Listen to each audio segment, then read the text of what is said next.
All right. My name is Jacob Morrison from Huntsville, Alabama. I'm a member of AFGE, American Federation of Government Employees, Local 1858, member of the Huntsville IWW branch. I'm on the Labor Council here in North Alabama.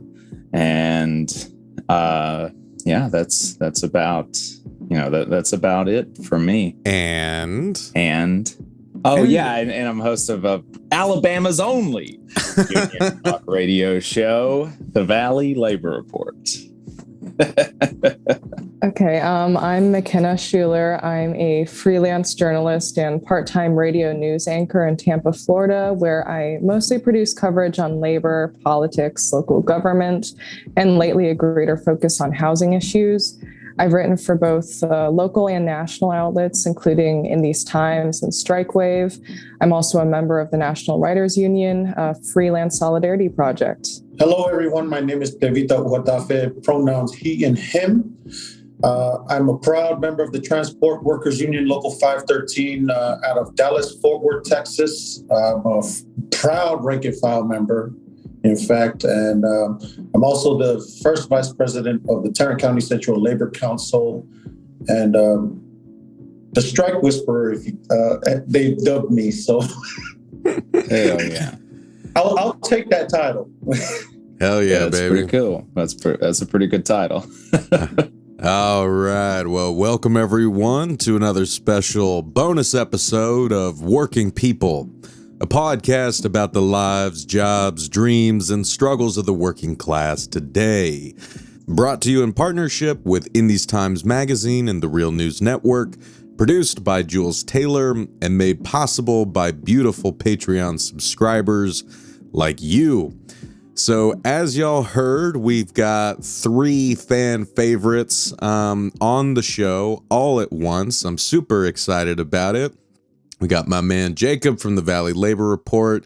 We got the brilliant McKenna out there in Florida. And we got our boy Tevita, the Strike Whisperer, all calling in. And we are still riding high from our experience getting to meet in person for the first time at the Labor Notes Conference in Chicago last week. And, we know that a lot of listeners, couldn't make it, but that they were really invested in it and they want to know more about how it went. What happened there? What were the exciting camp stories that folks missed? But it really did feel, as a first timer, I guess I have no real frame of reference here, but I can just say, speaking for myself, that it did feel, like our comrade Alex Press Jacobin wrote, that the beating heart of the labor movement was there at Labor Notes in Chicago. And that feeling was very infectious, and it was a real honor to get to share in that with Jacob, McKenna, Tevita, and all the other comrades that we had over there in Chicago. So we're going to give y'all a bit of, just kind of a fun, panel discussion about our impressions going to Labor Notes, things that really jumped out to us, things that really, like special experiences that we had, any critical thoughts that we want to share, and I guess how we're taking things forward after Chicago, right? I guess I should also mention that for listeners that we're also dead, right? because it was a very jam-packed few days, and then on top of that, the travel, like poor Jacob and poor me drove our asses 11 hours up and back from Alabama and Baltimore respectively. Tevita's been flying all over the fucking country as usual. McKenna got her ass all the way from Florida to Chicago and asked me for directions in the city, and I somehow got her lost. So I apologize for that. But we'll do the best we can to, if you couldn't be there, we'll do the best we can to give you guys a eye-level view of how things went at Labor Notes. I thought it was great. Honestly, it feels very selfish to say, but probably the most exciting part about it for me was getting to meet comrades in person. Of course, all of the panels and workshops and sessions were really special, and you could feel that electricity of the crowd. But yeah, when I was driving for 11 hours back to Baltimore, I feel like the memories that were most prominent in my head were just those great human moments where you kind of recognize each other when you've only seen each other through a screen before, immediately embrace, and there's no awkwardness. You're just, you're friends, you're comrades. Mm-hmm. So that's my initial impression. Let's go around the table and ask, I guess, was this everyone else's first labor notes? And I guess, like, what were you expecting it to be? And what was the experience like when you first sort of entered the melee? Jacob, let's start with you. Yeah, well, I mean, it was also my first time, and I do think I was expecting it to be kind of really, really fraternal. I was looking forward to it a lot more than I have, going to the Alabama AFL conventions. No disrespect at all to my brothers and sisters that put on the AFL conference here in Alabama, but I was expecting it to be a little more fun, a little more exciting, and it definitely lived up to that. I think, like you said, the things that I got a lot of really practical stuff from the workshops that I'm really excited to put into use. I think the session that I'm most going to be putting to work is going to be the panel on revitalized labor councils, because our labor council had been defunct here for 20 years before we rechartered it in 2019. So you can imagine there's still a lot of growth to do here in North Alabama for the labor council. And I got some really good tips, and I've already started trying to chase down some leads and follow some of those directions from folks who have done the same thing before us. But the thing that was really the highlight for me was, like you said, turning around. Like every time I turn around, there's like, there's this person that I've seen that I've known now at this point for years, a lot of times, and I've never met in person, and just automatically embracing him. Tevita, when me and him seen each other, and it was only just for incredibly brief time at the book signing, I ran into him. And it was just immediate, there was no hesitation. We just wrapped each other up. It's same thing for like Josh Armstead from Unite Here 23 in DC. We didn't get to spend a whole lot of time talking to each other, but immediately we recognized each other and we just wrapped each other up. And it was so cool. It was like that over and over and over.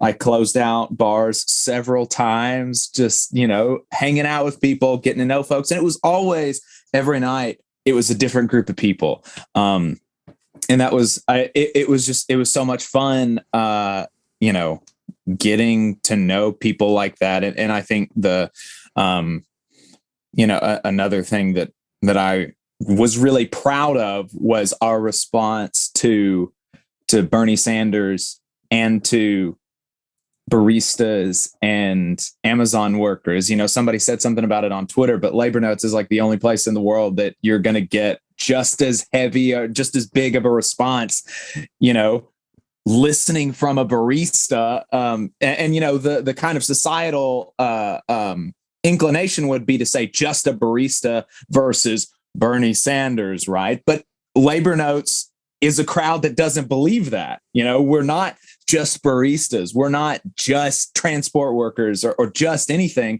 We're working people, and we're as valuable, if not more valuable, than some senator in DC.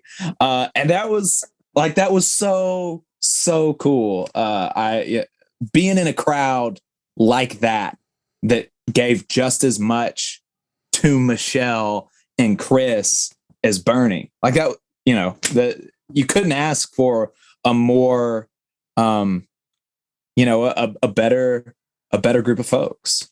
Here, man. No, I think that's beautifully put. Yeah, I think that you really hit the nail on the head, right? Just that mix, and the unanimous sort of feeling, right? I don't want to speak for everyone, but yeah, like we were sitting next to each other in that big session, and I guess we're not blowing smoke up your ass, dear listeners, right? I mean, Well, you can go and watch it on YouTube if you don't believe thousands of people. If you don't believe us, really feeling that vibe that Jacob was just describing. McKenna, what about you? I guess, was this your first labor notes? What were you expecting? And what really stood out to you when you entered the melee? Yeah, so this was my first conference, and I'm not really sure what I expected.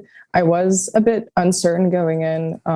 As a media worker, I was worried that I would be considered like an intruder or something, which was dispelled. There were a lot of media workers there that just give a shit about labor and want to know how to properly document the struggles, successes of workers. But it was thrilling. It was nerve-wracking for me a bit because I'm a bit introverted, and it was sobering. You've got folks who are sharing their successes, but also their struggles. We're still in a pandemic. Union density, especially in the South, is low. The bosses have deeper pockets, but they don't have the people. And I guess, again, like you both said, Jake and Max, one of the most interesting or really cool parts for me was just meeting folks, whether it was people that I've worked with online, like with StrikeWave or UMax. And then also it took me going to Chicago to actually meet up with some local union folks here in Tampa Bay, which was really neat, but I felt kind of guilty. So I got to give a shout out to Anthony with the Teamsters, Chris, Norwood, and Taylor with the IBEW, folks I met with the United Faculty of Florida, the Hillsborough Classroom Teachers Association, Alec with the West Central Florida Labor Council of the AFL-CIO, another organizer that I'd coordinated with for media before, Raul with the SEIU, came up and gave me a hug at some point. We didn't really get to talk, but it was just like, hi, you. But yeah, I don't know. It was really a thrilling experience. We took over a whole hotel, rank and file workers, labor activists, organizers, media folks, people who were just really passionate about being there. And like Jacob said, it was really great to be in a space where rank and file workers get just as much attention as Bernie Sanders, because it's not just about the big man. It's about these smaller fights that are leading to bigger fights and how we're all connected with one another. Hell yeah. And I mean, we can circle back to this, but one thing in that vein that I was thinking about on the drive home was comparing that experience to seeing Bernie in 2016 and 2020, right? There was we've all, the country and the world, but I mean, I guess speaking in our respective corner of the world, right? We've taken a lot of hits since that initial moment of hope in 2016, right? We endured a Trump presidency. And all of that came with that. The loss of the dream of a Bernie Sanders presidency and what that would mean for our country. Twice. A pandemic, right? War, more war breaking out. It's been a lot. But there was something kind of beautiful and enduring that I felt in my chest driving home, thinking oh, it's not dead. Right. It's the seeds are still, germinating. Right. And it's not all about winning the presidency, but you look around, you see people who still had that common attachment to Bernie and what, the movement around his presidency, not just his presidency, but the energy that galvanized, it's still there. Right. And the fact that people are channeling it in their work to their workplaces and in their communities, I thought was something I needed to see after being locked inside for 2.5 years. But not to hog the mic. So I mentioned this, dear listeners, in the intro to our last episode, because everyone was asking. Yes, Tevita got to labor notes, right? So inquiring minds were dying to know. He didn't just get to labor notes, folks. He had himself a time. So, That's right. Tevita, take it away. Like, from folks who last heard our interview together, pick it up from there. Where do I start? It was labor notes to me personally. First and foremost, thank you to everyone who listened to that episode, that podcast episode that Max and I had recorded. Yes, I made it to labor notes, and with your help, I was able to participate comfortably. Which brings me back to those who were not as fortunate as I was to get some kind of help. Just know that there were a lot of rank and file members there that found a way. And I'm emotional about it right now because I know that it's tough, to go to those conferences and you're not topped out at work. You probably have some issue with childcare or something, traveling, and then, paying for a hotel. So it was really eye-opening for me. And it was just to see how many people figured it out and found a way, because I had previously, so in the month of June, I've been traveling quite a bit, and I made it to Philadelphia to the National AFL-CIO conference, and I didn't have the experience that I felt I deserved there. But once I got to Chicago, first of all, when I left Philadelphia, I committed to myself, without even telling labor notes staff or anyone, that I was going to light that fucker on fire, and I was going to be involved in some way or somehow, and leaving a lasting impression on the attendees and labor notes. And so the build up to labor notes, I had the support from the folks who donated. I had it all planned out. My family even actually stayed behind because they knew how much it meant for me to be a part of, as much as I could be, of the conference as I could. So shout out to my wife and my kids for understanding, because they were looking forward to it too. But anyways, just from the moment I walked into the front door, I just felt that love, that real, genuine solidarity love. Like I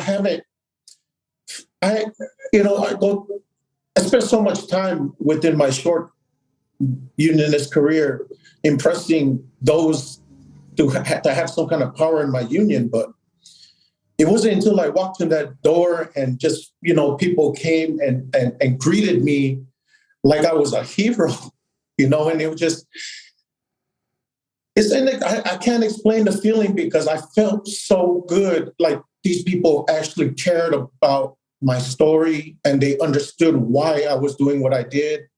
And,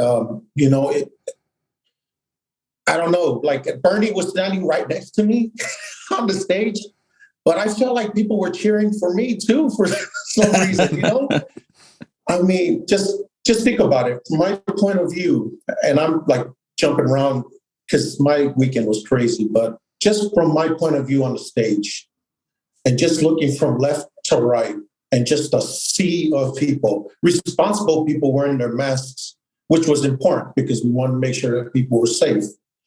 But just to feel the energy build up from the first speaker all the way down to Bernie, and just how people were just getting so hyped up.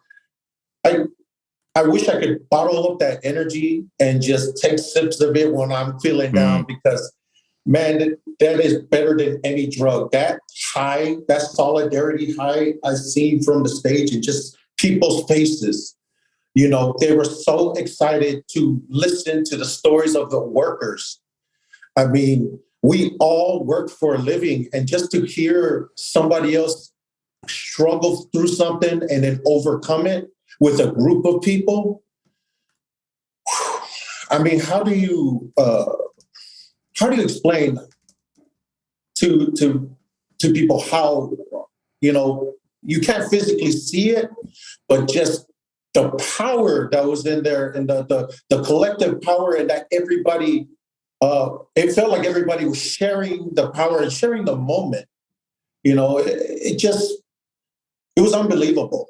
And I think, what I really want to emphasize to the 4,000 Union strong that were there was, the conference was liberating to me, because I finally feel that I have a voice in the labor movement. I've always felt like I did, but hearing it from the rank and file members is the ultimate respect, because they're just like me. We're working, trying to make it.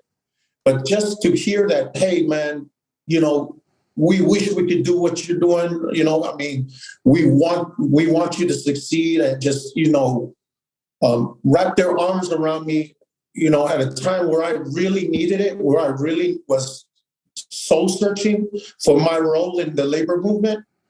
And I found it all at Labor Notes. And, I just want to thank the 4,000 strong, as well as the contributors, the volunteers, because not only was it what I expected, but more, but it was just something that I wish everybody can share in. And, if you follow me on social media, I was trying to put out as much information of different workshops I was going to, because I wanted others to share in that moment too, because there's many that couldn't share in that moment with us. But if that was something that could kind of be, be of some help to somebody else who wasn't there to kind of follow along, that was fun to do. It was fun to share and to go to workshops I wouldn't necessarily have any connections with, being in aviation, but going to a building trades for democracy workshop, or going to a teachers against standardized testing workshop. I don't know their professions, and but I understand why their stances are, and they explained it to me to where I can explain it to somebody who didn't have that view as well, because a lot of times people have opinions of what teachers should do, or what, restaurant workers should do, or baristas should do. But I'd rather just hear it from the people who actually have to live through those jobs. And that's what I did, and that's what we all did. So, man, that was long-winded. Nah, brother, that was great. In a nutshell. Well, I mean, just to, before we move on, to kind of give people even more of a play-by-play, because we've got to make sure that people understand the legend of Mike Guy, right? Because I guess to paint the picture for folks, right? So the first official day of the conference was Friday, and so we'd been going to sessions. I had hosted the Labor on the Radio session with Judy Ansel of Heartland Labor Forum, Sarah Jaffe, Michelle Chen of Belabored, and Jamie Partridge from Labor Radio at KBOO, and also a retired letter carrier. And that was a lot of fun for me. The whole Labor Radio Podcast Network crew was out there. They even recorded it. And I think we're going to be able to run the audio from that, thanks to Chris Garlock. So be on the lookout for that. But anyway, so I did that, bounced to a bunch of these other sessions, got to run into a bunch of folks and hang out. Basically right before the big session on Friday, that, as we mentioned, was this incredible mix. Stacey Davis Gates of the Chicago Teachers Union, Chris Smalls of the Amazon Labor Union, Bernie Sanders. We had a homie from the John Deere strike, UAW member. Just a really incredible kind of panel of folks, including one of the Buffalo Starbucks workers as well. And so anyway, it's a big hall. Everyone's filtering in. Everyone's grabbing their seat. I'm kind of running low on energy, so I'm I'm going to need some coffee. But hey, I bumped into Jacob and McKenna. Sweet. Let's all go in and find our seats. So we found our seats on the very side, and I'm keeping one open because I'm well, let's keep an eye out for Tevita, in case he's he's hard to miss. You know, my man's taller than I expected. but I was looking for Tevita in the back. And I think like McKenna or Jacob was like, wait, is that him on stage? Fucking Tevita's up there on stage.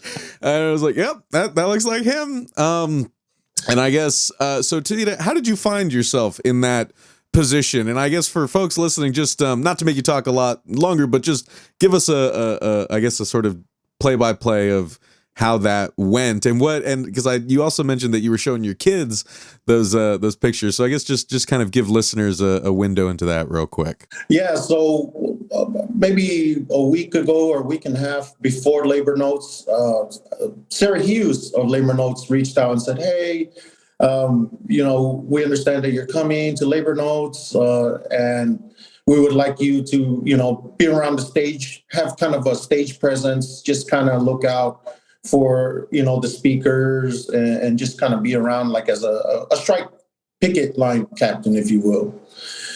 And I said, yeah, sure, I can do that. So, fast forward to the evening of the event, and, we're all the volunteers for the hall were all huddled up in the back, at the entrance doors of the hall. And Sarah says, hey, go ahead and make your way to the front. So, I go over there and stand, and this is, an hour before the event starts. And I'm noticing that people are trickling in, but they're huddled up in the back, and we're trying to get people to, get in and take seats. So I'm going up to the stage and hopping on the mic and saying, hey, please, if you would, clear the exit way and clear the aisles or step in if you're sharing, if you're talking to somebody, so we can kind of make sure that we start on time. And then, I ended up just staying on the stage. So I was, they really didn't tell me, hey, stay down here and do this. They said, hey, kind of just keep an eye on things. And that's exactly what I did. And the view I was looking at as people are starting to come in, and I'm just like, holy shit, there is a lot of people here. And then when it finally started, I just stayed up there. And, Chris was like, we're talking. I'm standing just to his left, and we're just kind of having a conversation here and there before it starts. And he says, hey, where's your chair at? And I said, man, I don't have a chair. I'm not even a guest speaker. He goes, oh, it's all good. It's okay. And I said, hey, man, don't even worry about it. When it's my time to shine, I'm gonna make sure that you're involved in it too, Chris. And he said, okay. So, as the event's going on, Michelle from Starbucks gets up. She gives a badass speech. And then, Stacy, of course, she was amazing. The UAW brother, he was great. Even Alexandra from Labor Notes, she was great at facilitating, getting the speakers up and introducing him. But it was not until Chris got up where it all changed. Like I was trying to decide if, because Chris was hyping up the crowd with the F Jeff Bezos. And I'm like, you know what? Once Chris steps out, I'm going to start a chant, just to kind of rile up the crowd, because that's what they told me to do.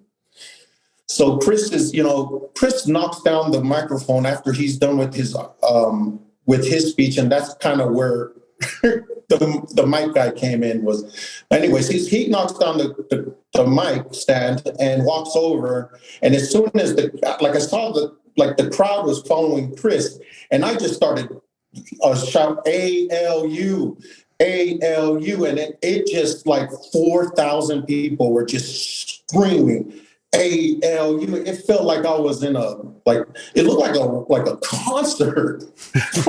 And I'm not even an artist, and I'm over here like, holy cow.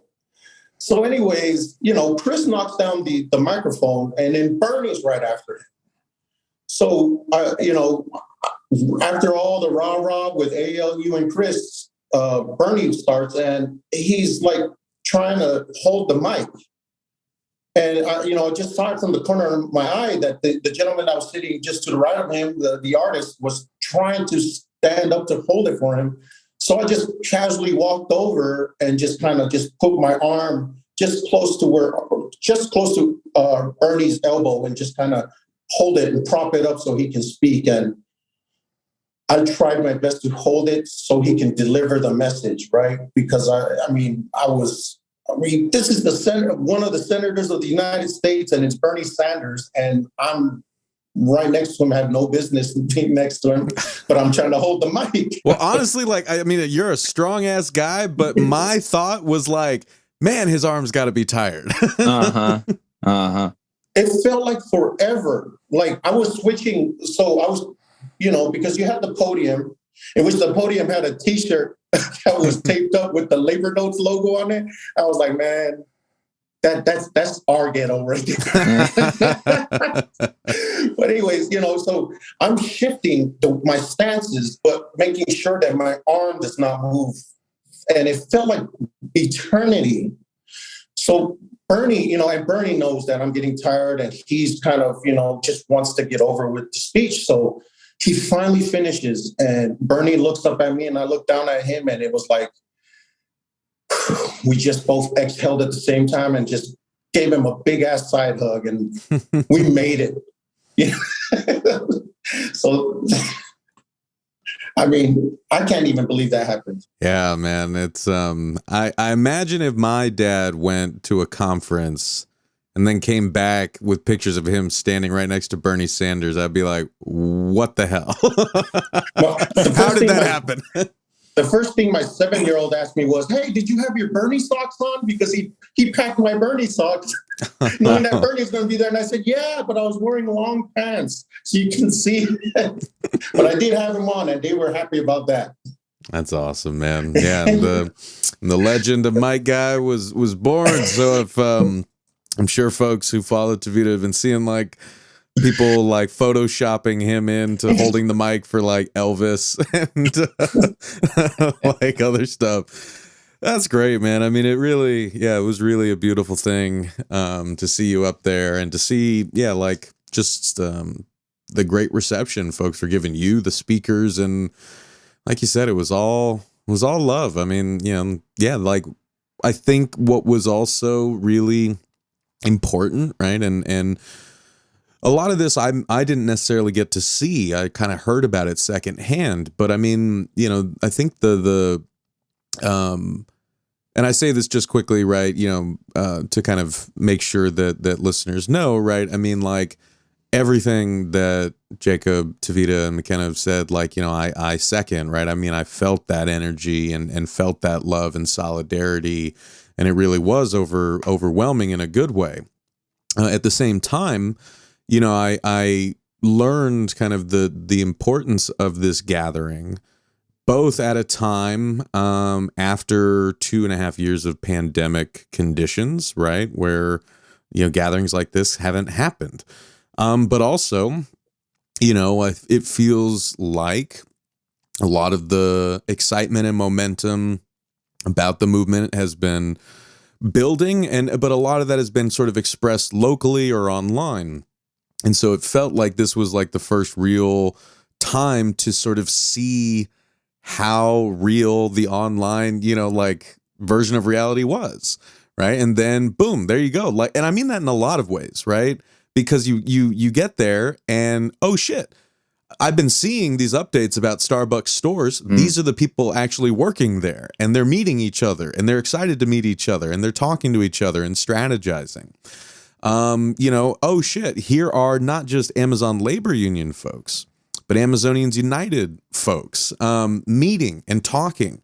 We saw folks from the RWDSU, down in Alabama, who, that's where so much of this started in a lot of ways was down in that Bessemer campaign. Like, think of how far things have come since then, right? So also like those meetings, those debates, really like intense discussions about strategy, what works, what doesn't, how can we support each other, yada, yada, yada. That was happening too. And I think that that's really important. And I guess just to kind of circle back to something you said, McKenna and Jacob, and I guess this applies to all of us, right? But, this was not what I went to Labor Notes for, but I'm very glad that I got that experience. And But, like it's, we've been kind of doing this show for a number of years, doing the real news stuff also during the pandemic. And it's hard to gauge, right, what impact, if any, that has on anyone's life outside of my own kind of sphere. Right. And so even just hearing people talk about like Tevita because they had listened to the episode, I was like, wow, I didn't know that many people listened to it. Right. Or people, like coming up to me that I had interviewed back in the first season of Working People, like Rebecca Keach, who's a UAW member and GM worker in Canada. I interviewed her during the GM layoffs, and as soon as I saw her, I gave her like this big hug. So I think just feeling the realness of it in that regard was really important to me. And McKenna, I thought it really stood out to me when you said like you had to kind of go to Chicago to connect with people in Florida in a way. So like, I know that it can feel like, as journalists, right, we're toiling in obscurity. It's, there's always another rung to climb. Did it feel, I don't know, validating, like to kind of see people whose lives you're reporting had impacted and to see them recognize you for it? I guess what was that like for you? Yeah, I mean, it was great. I was hoping to meet them. I wasn't sure if it was going to happen, but then one of my buddies did like a whole group text thing, like, "Hey, you're from Florida. Let's meet up for lunch." And so we did. And it is kind of weird, like navigating like the media relationship you have with people, and I really don't like it. But it was nice to just meet people and hang out. And one of my weird moments, Saturday night, I actually I pulled in a local worker, Anthony, with the Teamsters. I pulled him in to get a picture with me and Jonah Furman, who I was very intimidated to talk to, but someone finally convinced me to go up to him and say hi. And it was just a really special experience. And obviously I hope to see them again now that I'm actually in Tampa Bay and we're all in the same city. But I unfortunately don't get the opportunity to always do as much field reporting as I'd like to do because I work multiple jobs and have limited time and resources. But it's nice to do something more than just text someone and actually sort of meet someone and show them who I am and that, I'm a comrade in the struggle. Yeah. And I mean, I'm curious how you and Jacob like feel about that position that you occupy, right? Because I thought you put that really well, right? Is that you are in the media, so it does feel like you do feel like a bit of an imposer, right? In that space. But at the same time, you're a worker, you're a media worker. There's a lot of exciting organizing happening in media. And that's part of it. That's part of the movement. So like, and Jacob, you got Alabama's only pro-union radio talk show, and you do incredible work there with Adam. But you're also, active member of your union, secretary treasurer. Like, so you're both kind of like occupying that crossroads, right? Of being both like media and union, like active union organizers. Like, how do you deal with that? Or do you feel any more clarity after labor notes about that? I can answer, and then I'll hand it off to McKenna. But she mentioned something about feeling sort of like an imposter almost in non-media spaces, and I've always felt that way in media spaces, right? Because which is, I don't want people to think that I think of myself necessarily as a journalist or a reporter or even, like an analyst or, whatever.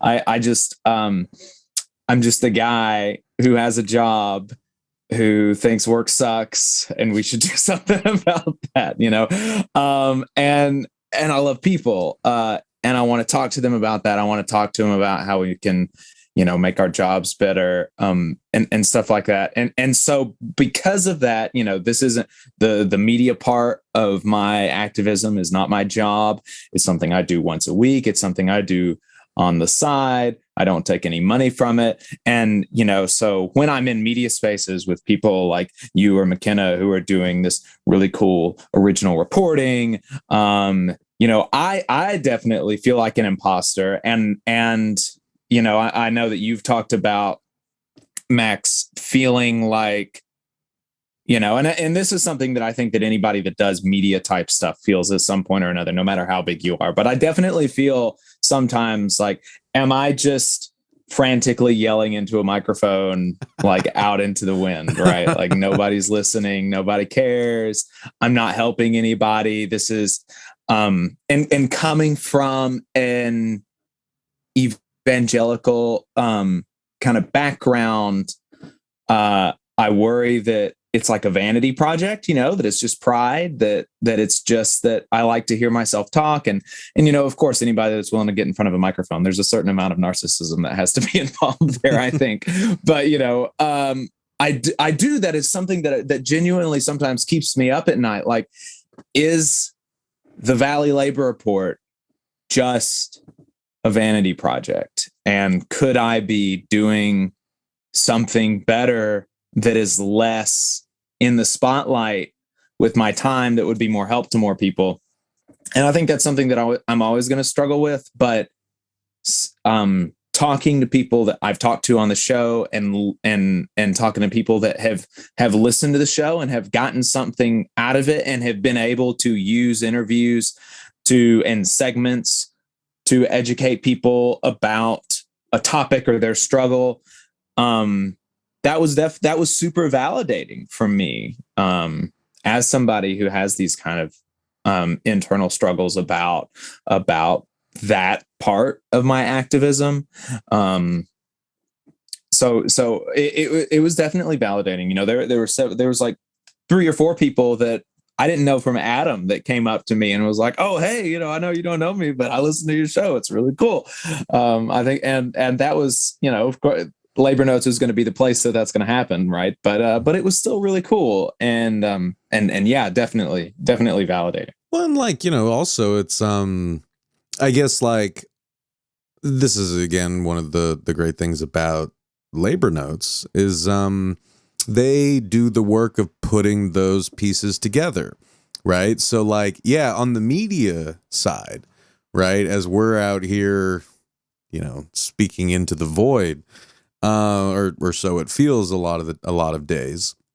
I thought it was really special, right, for them to have you hosting a panel on organizing in the South, right? And so like I hear that voice that I know so well talking to Amazon workers, public sector workers, just bunch of different unions on the same panel, and the questions were great, but I was like, oh yeah, like this is using they're Labor Notes, right? They're great organizers. They find what people are good at and they use it, right? So it's like, hey, Jacob's great at talking and getting people to talk amongst themselves, and he's in the South, and he's also like very well versed in kind of the sort of labor politics there. Let's make him the sort of like, moderator of this great panel that I really learned a lot from. And I was truly honored myself to be the moderator for, the Labor on the Radio panel was really great and special. And also the Workers of the World panel. We had some technical glitches that really put me in a bad mood like on that day, but in retrospect, it was still a really incredible thing to be there moderating a panel with Israel Cervantes from the GM plant in Silao, Mexico, 2 workers from the Chilean Starbucks union, 2 workers from Amazon in Poland, a union leader from the Philippines, call center worker. Like that when I think about it, again, I was really pissed that we only got to like a third of what we wanted to because of the translation, but that happens, right? Life happens. The event was the important part, and I was just really lucky to be a part of it, and the crowd was great. So like yeah, I think like that was one thing that really helped for me on the drive back, right? Was I think on that Saturday in particular, I started like, it's like frustrations started piling on each other. So by the end of the day, I was actually quite depressed, and it was capped off with my fucking publisher not sending my books to Labor Notes. So I was like, here is the highest concentration of people who would buy this fucking book that I poured so much effort into, and I'm so desperate to try to get people to listen to the stories in them. And you guys fucking whiffed it, and you didn't send a single book. So like, it was just stuff like that I was getting all bummed out about.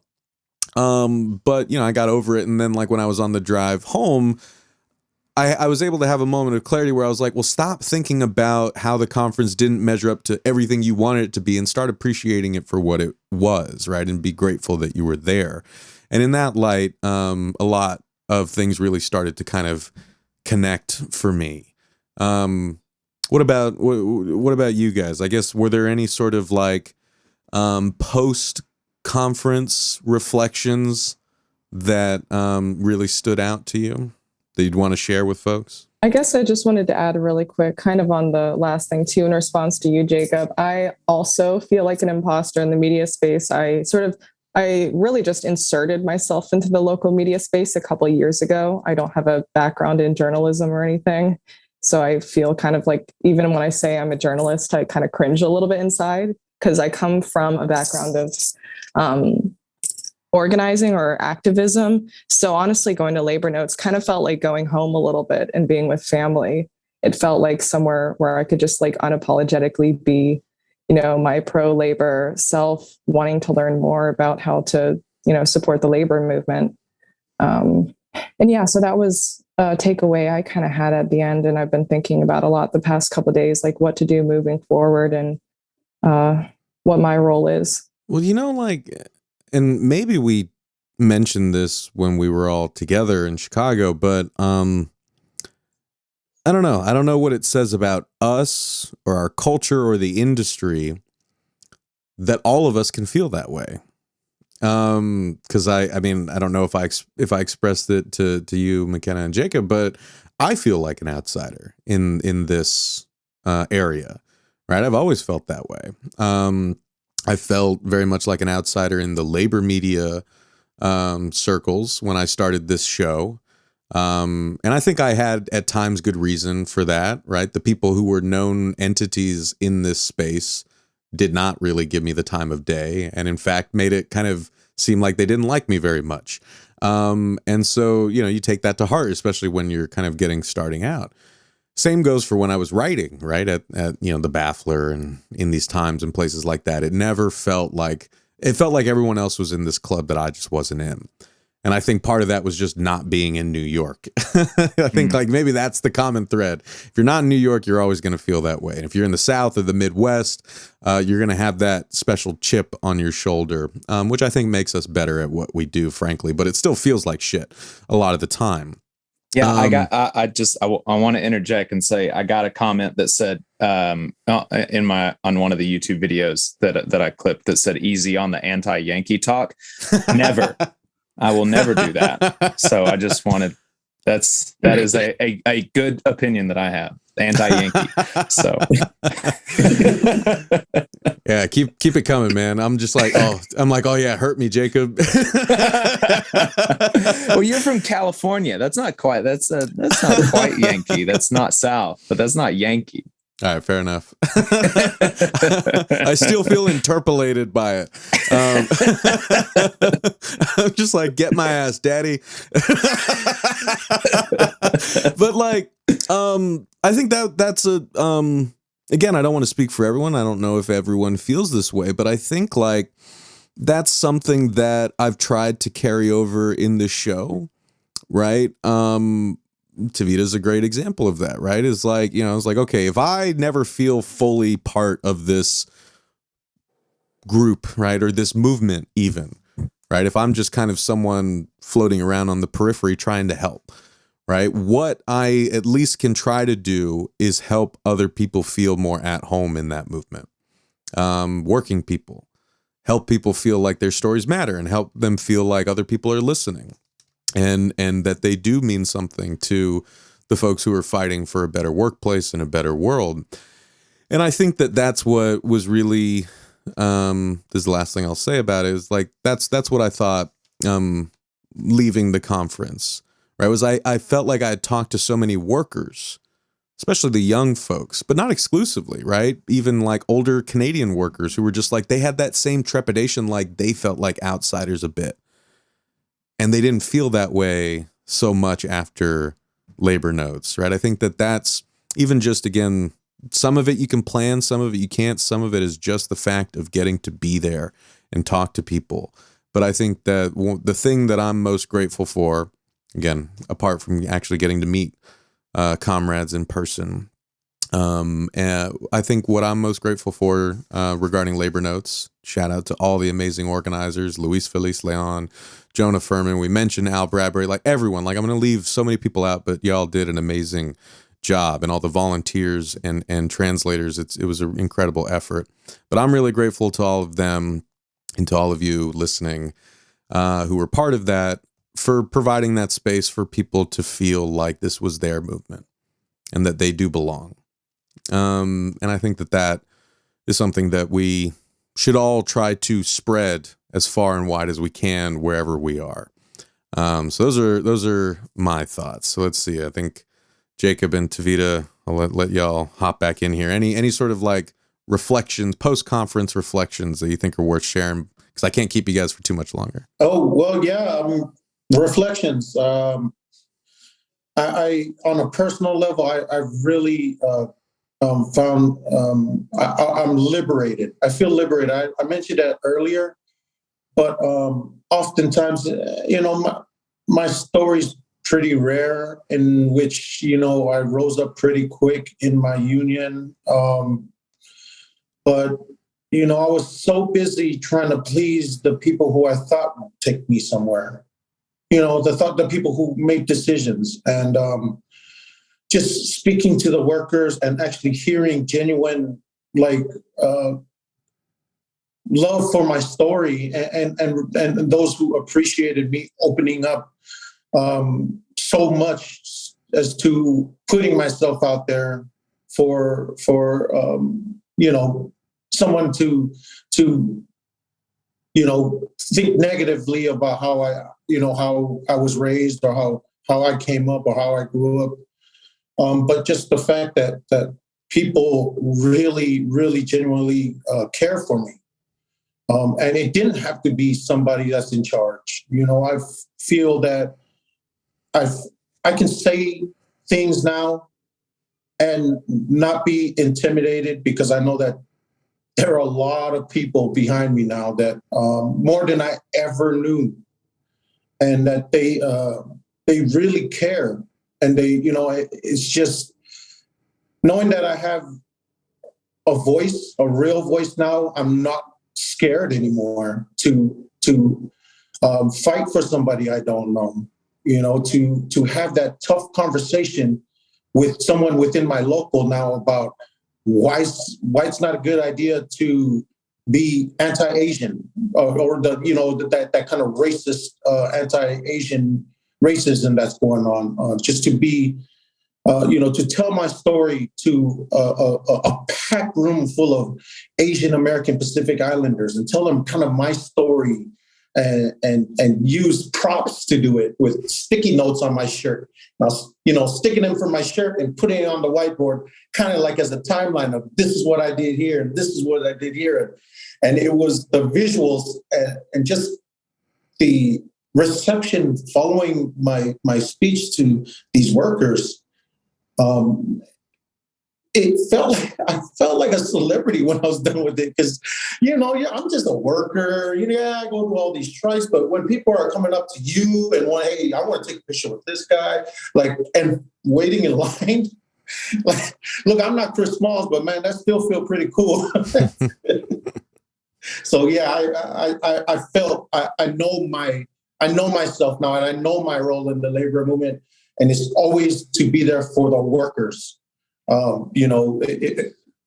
I've chosen that path now, and there's no turning back. always be there for the workers, and because it was the workers who were there for me when I really needed them most. Hell yeah. Jacob, what about you? I know that, I mean, in by all means, you don't have to kind of wax poetic if you don't want, but you did mention that the thing that really impacted you was sort of revitalizing your labor council. And I was wondering if you could if you could also say a little bit about that, because I'm very curious on what that looks like, or like, again, like what we're taking away and trying to kind of implement where we are. Yeah. So, for people that don't know, labor councils are basically regional bodies of the AFL-CIO. And so labor councils are where in your neighborhood, theoretically, unions are supposed to be coming together. Unions are coming together and talking about how we can support each other, talking about how we can bully some politicians, talking about how we can be a voice for organized labor in our community and make our community better. And like I said, our council had been more or less defunct for 20 years. It was officially dechartered in 2017, but as you can imagine, once you're at the point where the National Fed is like, okay, we're revoking your charter, it had been dead for many, many, many years before that. And so me and David Story, folks will know him. He started the Valley Labor Report with me. We got together and got some other unions and reformed the council. And with that vision of how can we in North Alabama support each other as union members and support the community as union members and bring more people into the fold. How can we impact city council and county commission? How can we educate the community about, one of my long-term goals is anytime there's a military recruiter in a high school, we've got a union member right next to him. Oh, yeah.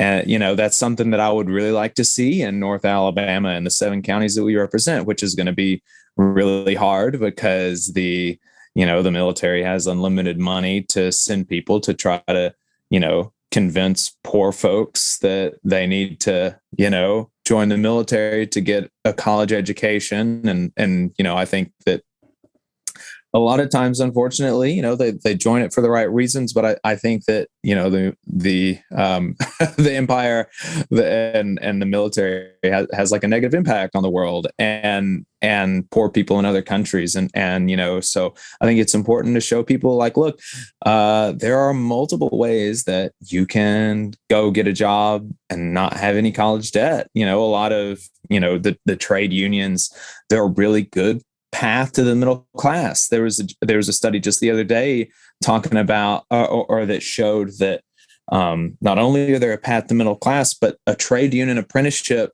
puts somebody in the same place as having a bachelor's degree, which is really cool, which is not what you get if you just go into the trades. Like just generically the trades, actually a trade apprenticeship program, they didn't show any difference between somebody that did that and just a high school graduate. And so these are people that are living in poverty and people that work in the construction trades actually are forced to be on public assistance even more than the average American worker, which is insane. But the trade unions are not that way. And so we need to do better as a labor movement about showing people what options they've got. And that's something that I want to do. And so the first thing that I'm going to try to do is as a way to hopefully bring in the trade unions, because a lot of the trade unions still haven't affiliated with the council. And so as a way to try to bring them in, which was a suggestion that I learned from or that I got from the session, we're going to try to talk to some Black faith leaders, the NAACP, and have a union job fair in one of the local churches or something like that. And we'll take the opportunity where we hopefully have a big audience to do just 5-minute education on what is a union, why is it good, why should you do one wherever you are, even if you don't join one of these, and having a body like that in every community, I think is important, and having a body that is not only there in name only, that is not a resolution and endorsement machine, but is an actual presence in the community. That we have people, maybe we don't have people every time there's a military recruiter in a high school, but we have unions at job fairs. We have our own job fairs. All of the city councilors know our names. Like I was talking to a city councilor about something, trying to get them to pass a resolution in support of the TVA workers that were having their jobs threatened by outsourcing a couple of years ago. And she said to me, she was like, well, let me talk to so-and-so. I never do anything without consulting him. Do you know who so-and-so is? The president of the Chamber of Commerce. Screw that guy. They need to be coming to us. They need to be coming to us. I want somebody that I want all the city councilors, if somebody comes up to them with an idea, say, let me talk to Ricky Langford. I never do anything without talking to the president of the North Alabama Labor Council. And that's the presence that we need to have politically, and then in the community, all the faith leaders need to know who we are, need to know where to point troubled members of their congregation to. People supporting people that are less fortunate, doing soup kitchens, doing charity drives. The letter carriers do every year Stamp Out Hunger food drive, where you put out some non-perishable food items next to your mailbox, and your letter carrier will pick it up, and they donate that across the country. And so doing things like this, making sure that people know who we are, knowing that this is a body that I think is important and has a lot of value. And so I'm really excited to see other people doing that across the country, to have their councils taken over by labor militants, and thinking about ways that I can do the same thing here. And then just generally, and I apologize for talking, but generally from the council, or from the convention, I think my takeaway is, Tevita mentioned something about like feeling the love, and that's something that I have felt on an individual basis with other union members across the country and across my state and in my region, but never at that scale. And it really reminded me of church, of going to church. There's a lot, like I come out of it, like I said, an evangelical church community, and there are a lot of things that are wrong, that I think are wrong about what they believe and the impact that they have on the world. But one thing that you cannot question about the church that I grew up in is within those walls, everybody loves each other, like without reservation, without conditions. They love each other and they're committed to each other. And that is the feeling that I got at Labor Notes, that within these walls, everybody is committed to each other and to the working class, which is so cool. I don't get that every time I'm in, a big room with a bunch of union members. I just don't. I don't get that. And I did. And I think there's a certain amount of that maybe it's easier for Labor Notes to do this because they're not actually, Labor Notes is not a governing body of anything. And so there's not, we're not electing a president of Labor Notes. This is just a community. We don't have a platform at Labor Notes. So it's easy to paper over maybe some political differences that would be more difficult at other conventions. And I want to recognize that. But I think there is just so little interest in all of these people in being somebody themselves, and the interest is all about and it seemed all in one mind and one of my about we're going to make the working class win, we're going to make workers win, and we're going to take what we deserve. and having everybody seeming like they were in that one mind really reminded me of one of my favorite stories from the Bible, which is the Tower of Babel. I have like kind of a radical or subversive reading on it, but I mean, even before I kind of came out of the church, so to speak, I always thought it was so cool that God was like, I gotta like do something because these people are gonna like come into my house, you know. I can't have that happening. I can't have people coming in, and that's like, and you know, so I pulled it up, but you know, he said, if as one people speaking the same language, they've begun to do this, then nothing they plan to do will be impossible for them. That's pretty crazy. That's insane. And, you know, so what were they trying to do? They were trying to make a name for ourselves. Come, let us build ourselves a city with a tower that reaches to the heavens so that we may make a name for ourselves. That's not a good way to use that power that you've got. And that's not the feeling that I got at Labor Notes. I did not get the feeling that these are people that want to make a name for ourselves.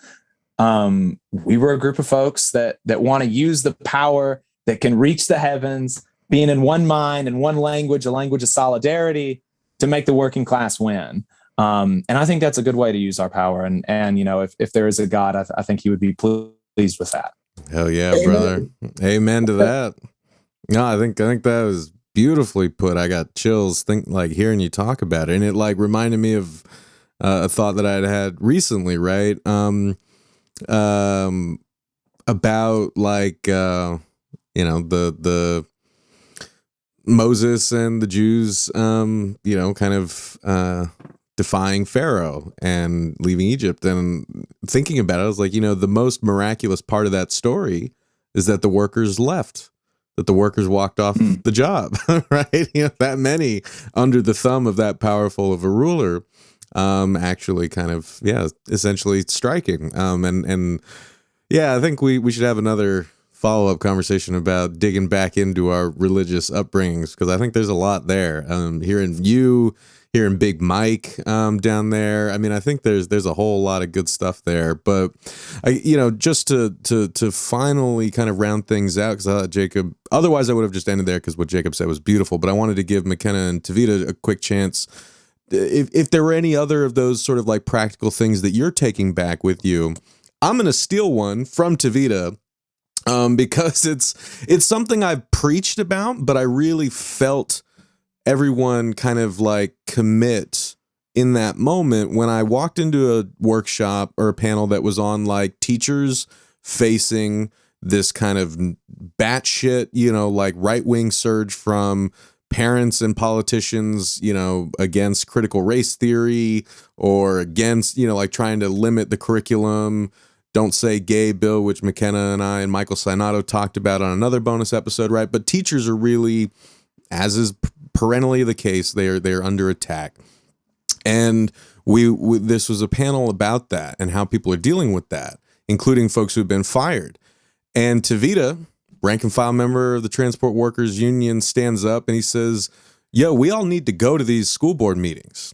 Like after your shift, like go in your fucking Timberland boots, your hard hats, but you need to show up and you say like, hey, like I want my kid to get a good education. So I am putting my faith in these teachers and the rest of y'all can fuck off. Right. Like, cause that's how they win. They're not even the reactionary forces that want labor to lose. Right. Let's not forget, it's not just the bosses.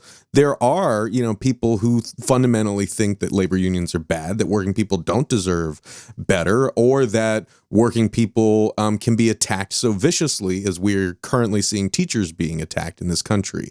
And we need to be there. There aren't more of them than there are of us. They are just more mobilized. It's like the NRA model. They know where to go, when to go, and how loudly to yell, and they have virtually no pushback. But imagine if at these school board meetings, you had a buttload of union members kind of showing up to support their kids' teachers and to stand against this kind of, you know, berating of our education workers, like that would really tip the scales, I think, in an important way. So I think one thing that I'm taking away from that is, is really putting what we preach on this show into practice, right? I always say, no one has to do everything, but everyone can do something. And I think Tevita gave a really great example of what that could look like. So wherever you are, doesn't have to be a school board meeting, but really 90% of the battle is just showing up and showing our fellow workers that they're not alone, that they do have support in the community, that they can lean on you. So that's something that I'm taking away from Labor Notes. And I thank Tevita for the inspiration. So Tevita, McKenna, take us away. Any final kind of practical takeaway things that you're trying to bring to your corners of the world before we let you go? Well, a takeaway. I mean, it's tough for me to pick just one because I felt like it was kind of like my coming out party, if you will. But just showing people, like you said, Max, 90% of just showing up for people, just showing up and just saying, hey, look, I'm here. I don't have to know what your job function is or, what your job title is. But if you feel like as a teacher that you're not being respected and you're the person who I depend on to help me kind of teach my kids to be good, decent people and more well-rounded so they don't make the same mistakes as others have done in the past, like, how can I not stand for that person?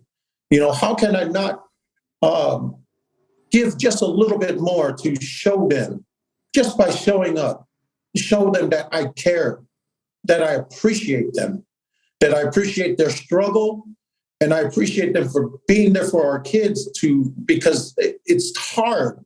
And, in that teacher panel, it was heartbreaking to hear that these teachers were being harassed by people in their own community. And I just I can't believe that we as a community have turned on each other as workers. Like, we all, living in these communities, we all work for a living. Like, how can you turn your back on somebody who's trying to make it? Just that. And you know what, I'm going to touch on something Jacob had mentioned, because he said we've all been to kind of different union functions where there's a large group. I was in Philadelphia, and once my family left early from Philadelphia from the convention, I was alone in Philadelphia. Now think about that, a unionist alone at a union convention. But it was the total opposite in Chicago. Like I could be walking down the street back to my hotel because I wasn't staying at the convention hotel, but people were waving. People were, make sure that I was okay. Like, hey, Tevita, are you good to go home or go to your hotel? Like, see, I didn't feel that at a room full of just unionists in Philadelphia. I felt that in Chicago. A real love, a real, people reaching out and saying, hey, are you okay? Hey, those things, that's the reason why I took so much out of Labor Notes, and it's probably more than and it sounds mushy, it sounds corny, but corny is real. Corny is real. And I'm being a real person speaking to real people. That love was real, and I recognized it, and nobody can take that away from me. No bureaucratic system within the labor movement can say that that didn't happen, because I felt it. I feel it right now, and I wish I was there. I wish I was back in that room, and you hear the crowd from left to right. There wasn't a butt on the seat when I put my left arm up and I started cheering. There wasn't a butt in a seat. That's the power of the labor movement. The people are the power of the labor movement, and we're the ones that run it. And that's what I felt in Chicago. Nobody can take that away from me. Nobody. Damn, I don't know how I'm supposed to follow that. That was just amazing. Hey, man, you told him to go first. No, but really just echoing what everyone said. I mean, just the warmth. I kind of touched on this before. I sort of was trying to find a way to like find my role within the movement, and just to recognize myself like as a worker, and recognizing my relationship to other people, and how like, when I am in a room with a bunch of just workers, like I'm a worker, I'm not a journalist, I'm not, some person taking notes and, sharing it wherever, but I'm with you and I care about you. I might not know you, but I care about you and I'm here for you. And we're going to blow shit up, and yeah. I will say also, I should mention this. I did also meet members of my union for the first time, and like good organizers, they encouraged me to get more involved because I've essentially been a paper member, just very busy. But, that was really a special thing for me as well, to be able to meet my fellow union members in person.